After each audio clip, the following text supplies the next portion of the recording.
कौशल्या चौधरी स्वागत करती हूँ एजुकेशन बॉन्ड चैनल पर।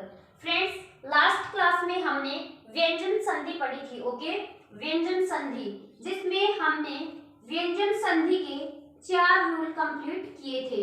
आज हम पढ़ेंगे व्यंजन संधि का 5वां रूल। व्यंजन संधि में मैंने आपको बताया था कि व्यंजन का संधि विच्छेद वी प्लस अंजन होता है और जिसके अंदर यण स्वर संधि है। ओके, आज हम बात करते हैं नियम नंबर 5 की। नियम नंबर 5 की बात करें तो नियम नंबर 5 कहता है, यदि किसी भी वर्ग का पहला वर्ण आता है, यदि किसी भी वर्ग का पहला वर्ण आता है और उसके बाद है आता है, तो उस पहले वर्ण के स्थान पर अपने आप का तीसरा हो जाएगा और उस है के स्थान पर पहले वर्ण का चौथा हो जाएगा। ओके, अगर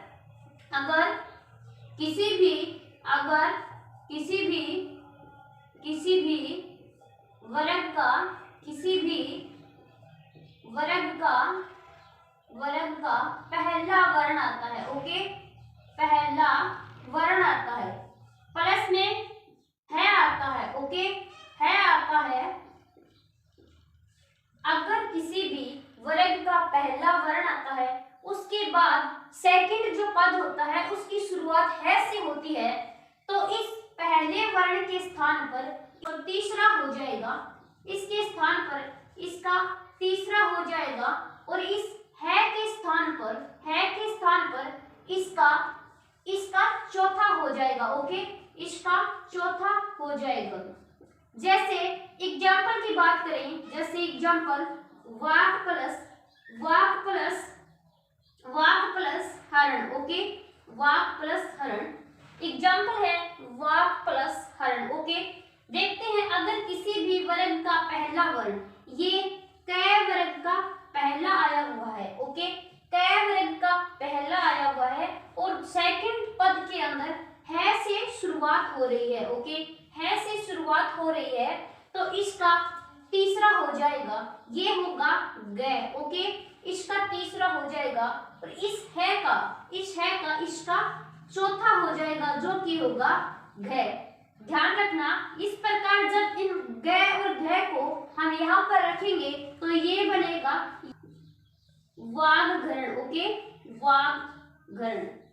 अगर किसी भी वर्ग का मतलब कै च ट त प का पहला वर्ण आता है, उसके बाद अगले पद की शुरुआत है से होती है, तो पहले वर्ण के स्थान पर तीसरा हो जाएगा और है के स्थान पर चौथा हो जाएगा। एग्जाम्पल देखें तो वाक प्लस हरण। ओके, अगर वाक यहाँ पे कै से शुरुआत हो रही है, तब कै का तीसरा ग बनेगा। है से शुरुआत हो रही है तो है के स्थान पर इस कै का चौथा घ बनेगा, जिससे ये बनेगा वाग्घरण। ओके, अगला एग्जाम्पल देखते हैं, जैसे तत् प्लस हित। ओके, तत् प्लस हित की बात करें तो इस फर्स्ट पद की शुरुआत इस त से हो रही है। ओके, और सेकंड पद की शुरुआत इस है से हो रही है, तो अगर प्रथम वर्ण के बाद है आता है तो प्रथम वर्ण का द हो जाएगा, इसका तीसरा हो जाएगा, इस है के स्थान पर इसका चौथा हो जाएगा, जो कि ध होता है। ओके, इस प्रकार जब इस शब्द को हम जोड़ेंगे ये बनेगा तद्धित। ओके, इस प्रकार ये बनेगा तद्धित। और एग्जाम्पल की बात करें हम, इसके अगले एग्जाम्पल को देखें तो अगला एग्जाम्पल है, जैसे उत प्लस हरण। ओके, उत प्लस हरण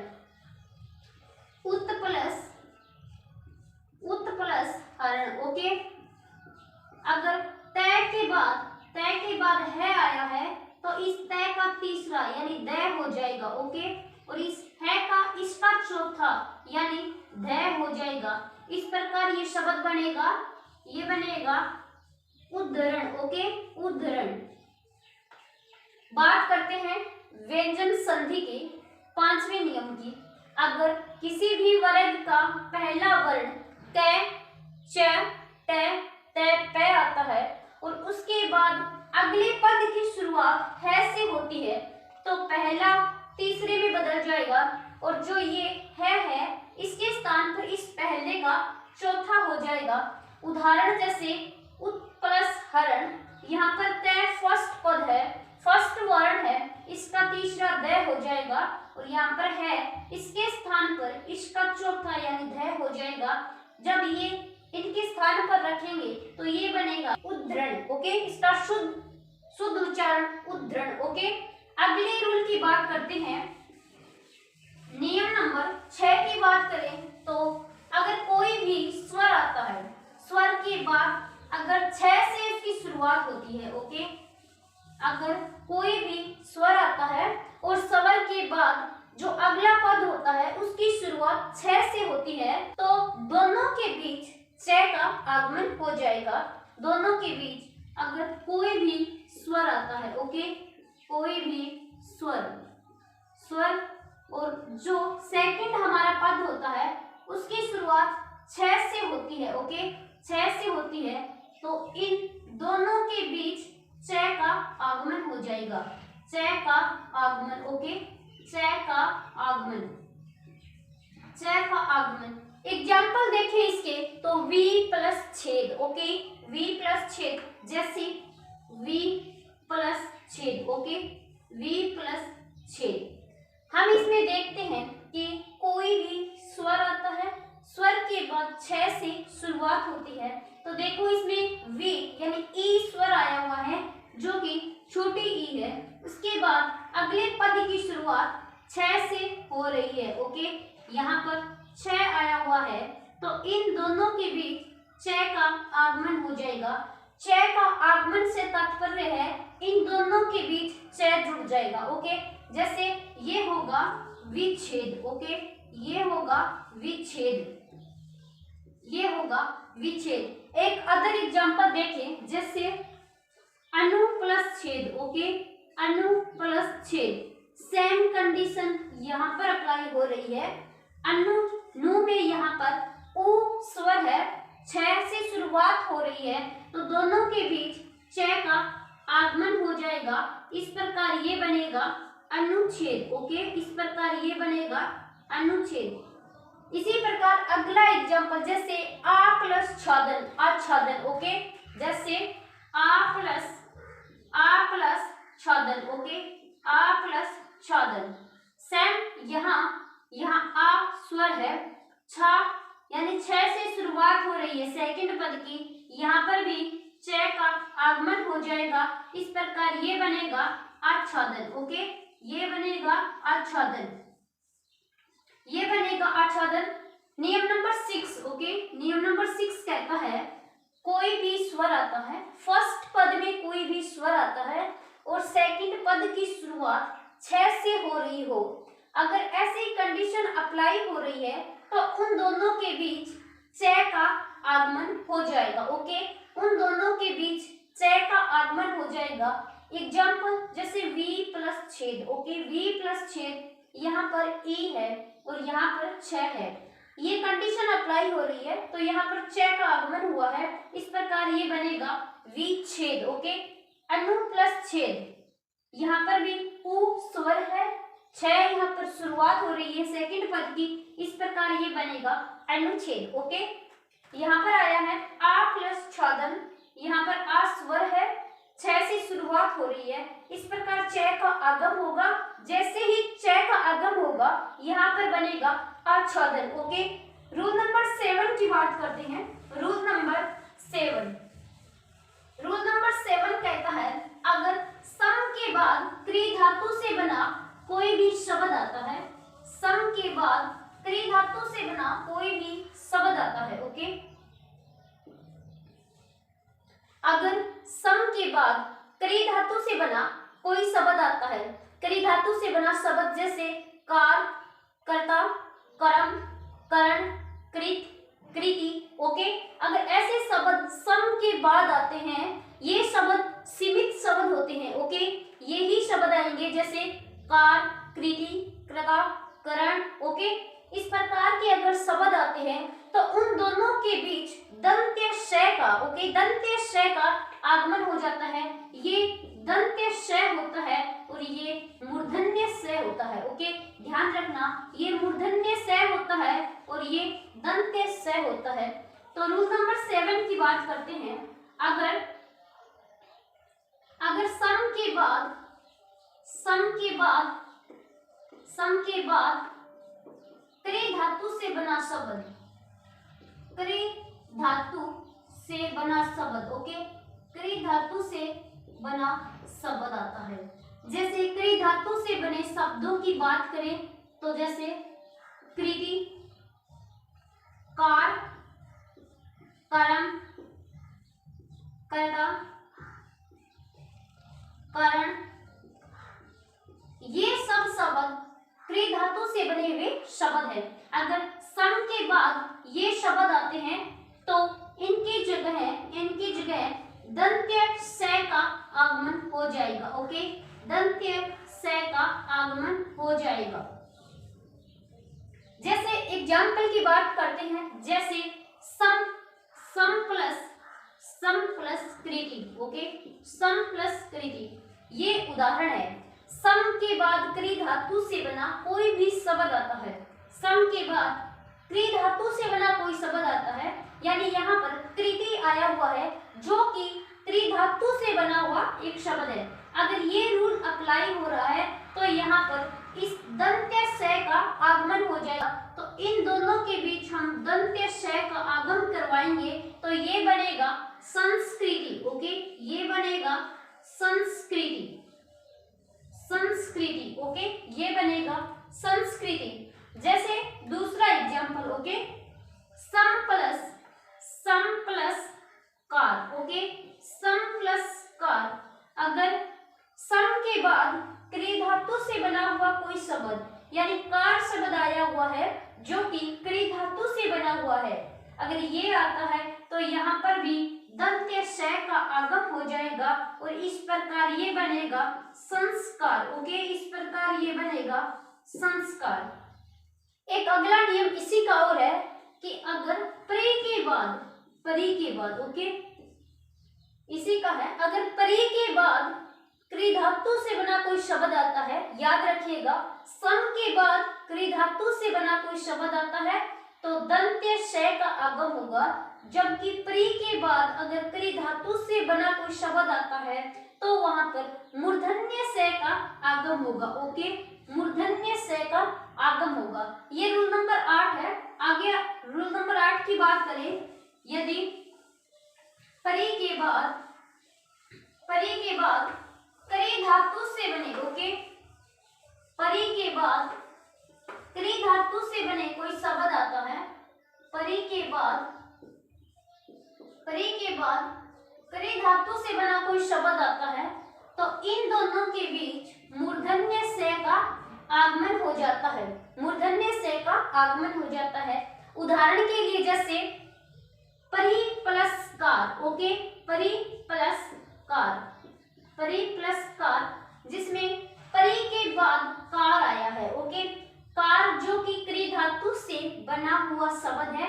परी जो एक पर्टिकुलर शब्द दिया हुआ है कि परी के बाद क्री धातु से बना हुआ शब्द आता है तो यहाँ पर मूर्धन्य स का आगमन हो जाता है, इस प्रकार बनेगा ये परिष्कार, ओके, परिष्कार। ध्यान रखना, कई बार एग्जाम के अंदर परिष्कार का संधि विच्छेद उलझाने के लिए इस प्रकार देता है, परी प्लस कार, ओके, परी प्लस कार, जो कि ऑलमोस्ट यही करते हैं, ओके, ऑलमोस्ट इसी ऑप्शन पर राइट करते हैं जो कि गलत है। परी प्लस कार परिष्कार व्यंजन संधि के अंतर्गत इसका संधि विच्छेद होगा, जिसमें परी के बाद कार शब्द आया है जो कि क्री धातु से बना हुआ है, अर्थात मूर्धन्य स का आगम होगा, इस प्रकार ये बनेगा परिष्कार, ओके। जैसे अदर एग्जांपल देखें, परी प्लस कर्ण, ओके, परी प्लस कर्ण, सेम कंडीशन यहाँ पर अप्लाई हो रही है। परी के बाद कर्ण जो कि क्री धातु से बना शब्द है, जब इसको जोड़ेंगे तो यहाँ पर भी मूर्धन्य स का आगम होगा और ये बनेगा परिष्करण, ओके, ये बनेगा परिष्करण। इस प्रकार एक अदर शब्द जैसे परिष्क्रम, ओके, परिष्क्रम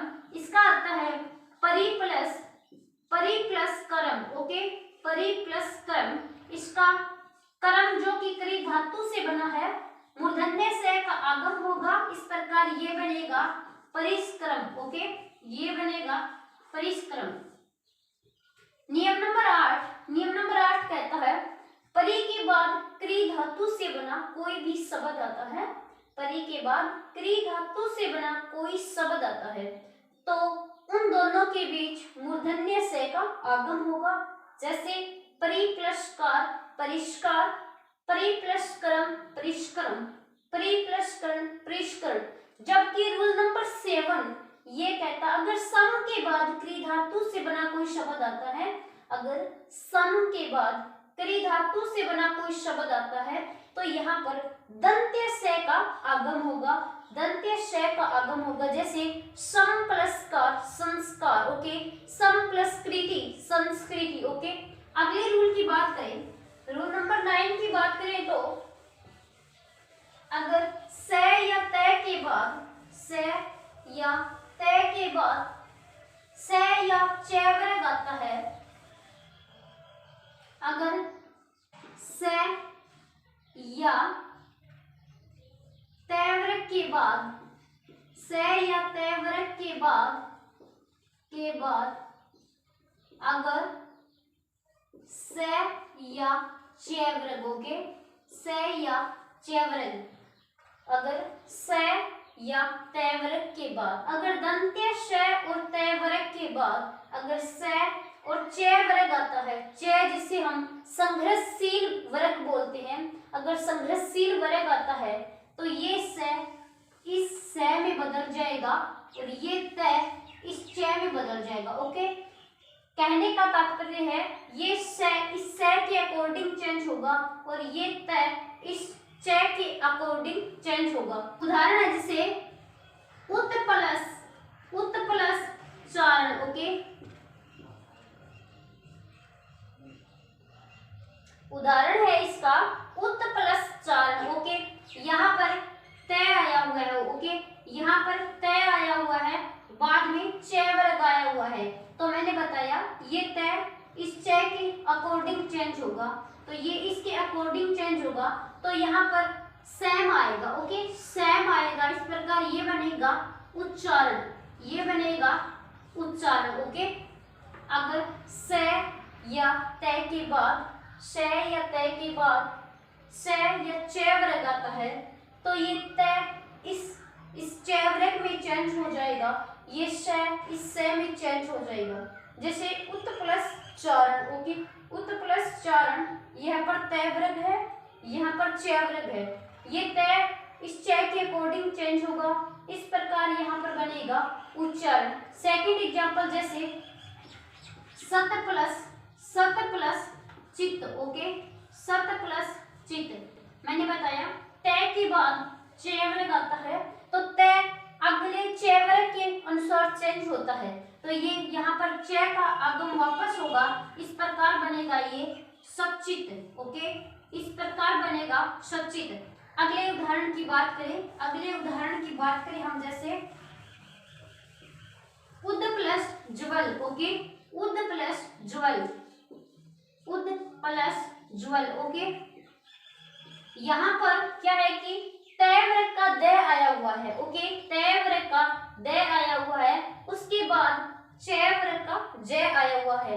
अगर तय वर्ग के बाद चे वर्ग आता है तो ये तय वर्ग इस चे वर्ग में ही चेंज होगा और वो अपने आप में चेंज होगा तो ये जय में ही चेंज होगा। ओके, जो हलंत होगा इस प्रकार बनेगा ये उज्जवल। ओके, ये वर्तनी की दृष्टि से उज्जवल सही है। कई बार एग्जाम में पूछा गया शब्द है उज्जवल। ओके, उज्जवल ऐसे देता है वो उज्जवल। ओके, ऐसे देता है उज्जवल,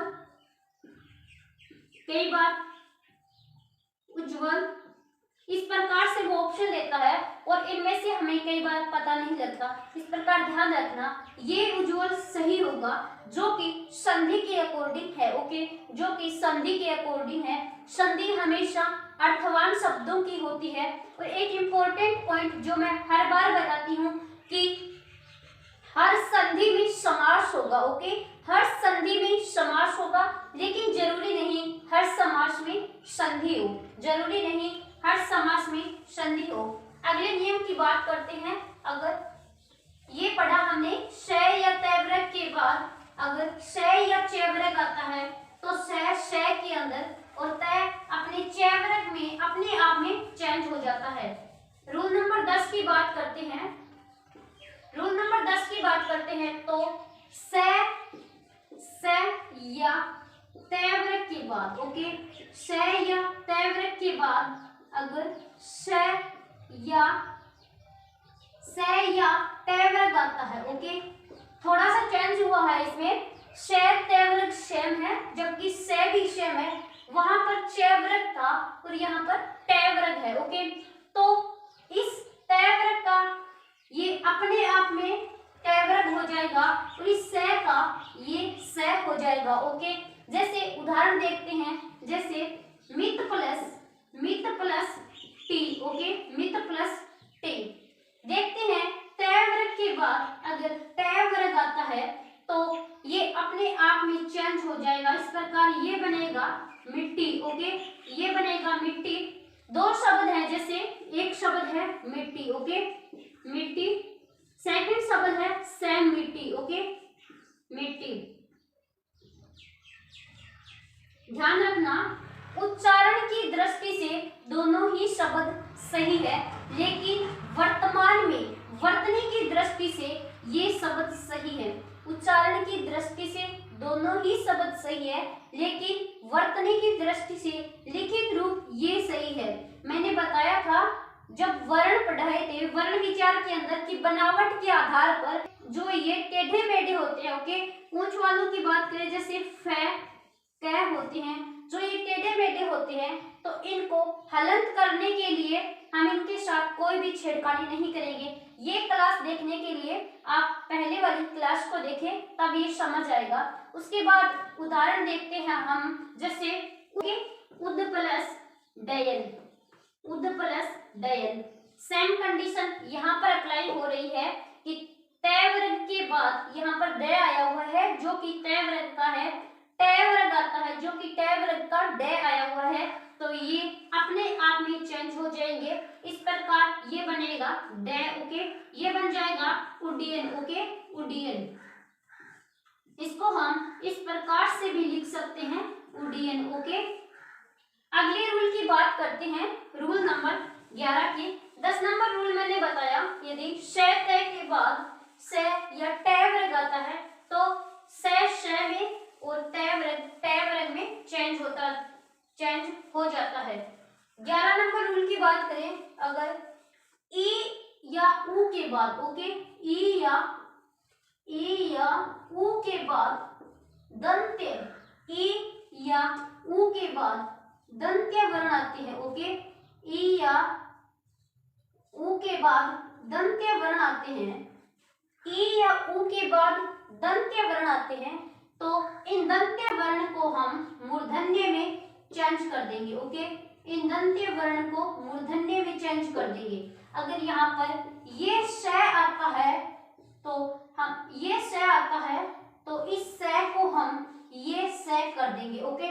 जैसे उदाहरण देखते हैं, जैसे v प्लस सम, ओके, v प्लस सम, यहाँ पर दिया है v, यानी v के अंदर ई जो कि स्वर है, सम जो कि स यहाँ पर दंत्य वर्ण है, ओके, स दंत्य वर्ण है, तो इस दंत्य का हम मूर्धन्य कर देंगे और इस प्रकार ये बनेगा विषम, ओके, ये बनेगा विषम। इसी प्रकार देखते हैं, जैसे v प्लस साध, ओके, v प्लस साध, सेम कंडीशन है, दंत्य आया हुआ है, यहाँ पर ई आया हुआ है। अगर ई और ऊ के बाद दंत्य आता है तो मूर्धन्य में चेंज हो जाएगा, इस प्रकार ये बनेगा विषाद, ओके, विषाद। नियम नंबर 11 कहता है, अगर ई और ऊ के बाद दंत्य वर्ण आता है, अगर स आता है तो उसका मूर्धन्य स हो जाएगा। जैसे v प्लस सम, स यहाँ पर दंत्य है, मूर्धन्य करेंगे तो ये होगा, ये बनेगा विषम, विषाद, ओके, ये बनेगा विषाद। रूल नंबर 12 की बात करते हैं। रूल नंबर 12 की बात करें, अगर अहन अहन के बाद रे आता है। ओके, अहन के बाद रे आता है तो अहन अहो में चेंज हो जाएगा। ओके, अहन अहो में चेंज हो जाएगा। अगर अहन के बाद रे आता है तो अहन अहो में चेंज हो जाएगा। जैसे अहन प्लस रूप। ओके, अहन प्लस रूप, तो इसका बनेगा अहो रूप। ओके, अहो रूप। ओके, अहो रूप। जैसे अहन प्लस रात्रि। ओके, अहन प्लस रात्रि। ओके, अहन प्लस रात्रि, तो ये बनेगा अहोरात्रि। ओके, अहोरात्रि। ध्यान रखना, अगर अहन के बाद केवल और केवल रे आता है तो ही ये अहो में चेंज होगा, अदरवाइज अहो में चेंज नहीं होगा। अगर और कोई रे के अलावा आता है तो ये रूल ही बदल जाएगा। ओके, जैसे अहन प्लस रूप यानी रे आया हुआ है तो अहो बनेगा, ये बनेगा अहो रूप। अहन प्लस रात्रि, ये बनेगा अहोरात्रि। बात करते हैं अगर रे के अलावा यहाँ पर कुछ आता है। ओके, अगर रे के अलावा यहाँ पर कुछ आता है, रे के अलावा। ओके, रे के अलावा कुछ आता है तो ये अहो में ना बदलकर अहर में बदल जाएगा। ओके, ये अहो में न बदलकर अहर में बदल जाएगा। जैसे उदाहरण देखते हैं, जैसे उदाहरण अहन प्लस निशा। ओके, अहन प्लस निशा। ओके, अहन प्लस निशा, तो इसका बनेगा अहर निश। ओके, इसका बनेगा अहर निश। जैसे बात करते हैं, ये रे इस न के ऊपर चला जाएगा, जैसे प्लस मुख। ओके, अहन प्लस मुख, तो इसका बनेगा अहर मुख। ओके, अहर मुख। अगर अहन के बाद रे के अलावा कुछ आता है तो अहो के स्थान पर अहर का आगम होगा। आज मैंने आपको व्यंजन संधि कंप्लीट करवा दी है। व्यंजन संधि के टोटल 11 नियम है, जो 4 मैंने पहले बताए थे और 60 आज बता दिए हैं। ओके, एक क्लास और रही है संधि की, उसके बाद संधि का टॉपिक खत्म हो जाएगा। उसके बाद हम पढ़ेंगे समास। ओके, समास पढ़ेंगे और कल हम स्टार्ट करेंगे विसर्ग संधि, जो कि हमारी एक क्लास के अंदर खत्म हो जाएगी। आज की क्लास को हम यहीं पर ब्रेक देते हैं। Okay, thank you.